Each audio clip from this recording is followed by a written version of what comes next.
Biru wonten dawuh Hamba sengaja. akalane kemudian timbali ngerti perlu nih bare ketebut boten ngertos kowe ngerti lan Gantarna Pandhawa siji mbaka suwiji kok nggih Pandhawa Witata pira kok winastan Pandhawa menika saking lingganing tembung Panjulan Hawa awaning Prabu Pandu putra Prabu Pandu Semua adalah 5. ingkang pembayun jumeneng Narendra Negari Ngamarta ing jejuluk Prabu Puntadewa. Beliau Prabu Puntadewa. Aprawirane yen karo aku panjenenganipun nika satunggaling prayaku Selamanya pun beliau tak pernah marah. Puntadewa menungso ora tau nesu kok tak wedeni sebab apa awuning aduh sinuwun Prabu Puntadewa menika gadah pusaka tetilaranipun satring mandira jajar Raden Gandamana wujudipun kalung robyong menawi dipun ladhak Prabu Puntadewa Bisa menjadi seorang raksasa yang sebesar bukit Tilamaya. Puntadewa kok Puntadewa Puntadewa. pusaka ing angka kalih bektan saking lair wujudipun serat nami Jimat kelimau saja. daya pangwasipun Tergantung yang punya. menawi dipun pe Semua musuhnya panas. menawi dipun hukum Semua musuhnya kedinginan. awang kala jenenge sapa kok Satria munggul pawenang kasih Raden Radakuwer. Werkudara Riksa perang kok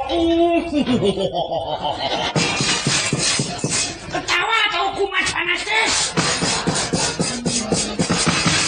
mulai perang mboten nate kawon kala-kalahe mati pusaka menika wonten ing wujudipun gada rumiyin peparingipun Prabu Basudewa nalika negari Mandura geger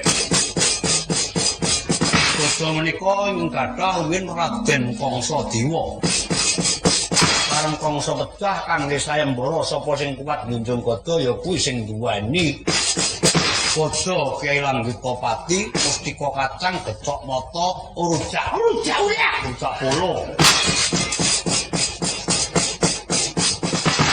ayo panwasane sampun malih keproaken sing golaken kemawon mengsah tele-tele entuk kok nun wis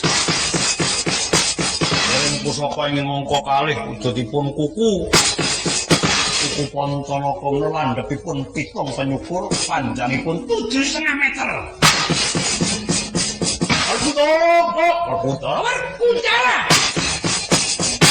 yen perang kawan Jogja lamanipun menawi tindakan boten kersa dipun iring wadya lampahipun mlumpat sak lompatan dipun lampahi tiyang kawan dasa dinten boten dumugi tupak menika dereng kasih Raden Janaka menika garwa kathah putra kathah rasa-rasa putranipun Raden Janaka menika saged ngilang sampun malih satriyanipun raos ngilang wong dalange ya kerep ngilang Madukara parah entuk kok lho miris-miris hatiku kok